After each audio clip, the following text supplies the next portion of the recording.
किसान भाइयों, इस समय हमारी धान की फसल 70 से 75 दिन की हो चुकी है। वह धान की फसल में बालियां आना शुरू हो गई हैं और इस समय हमारे धान की फसल को पानी की बहुत अधिक आवश्यकता होती है। अगर संभव हो तो इस समय धान की फसल में 1 से 2 इंच पानी लगातार बना रहे तो बहुत ही लाभदायक सिद्ध होता है।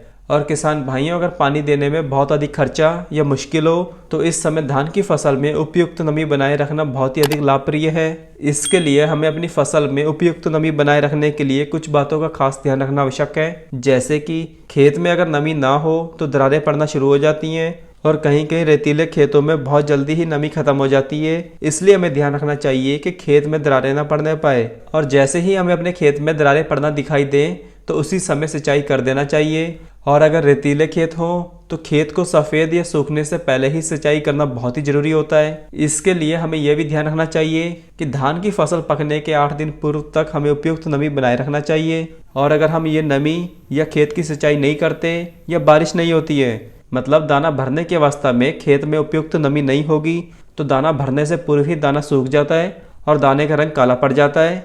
और अगर इस समय सिंचाई ना की जाए तो हमारी फसल को 70 से 80% तक की हानि होने की संभावना होती है।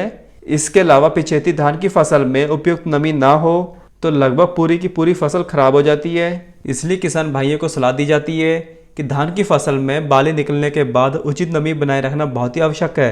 तो किसान भाइयों, ये छोटा सा वीडियो है कि धान की फसल में इस समय पानी का कितना महत्व होता है। और किसान भाइयों, अगर आपने हमारा YouTube चैनल अभी तक सब्सक्राइब नहीं किया है तो चैनल सब्सक्राइब कर लीजिए, जिससे ऐसे ही आपके पास नई नई और समय समय से आपको वीडियो मिलती रहे। धन्यवाद।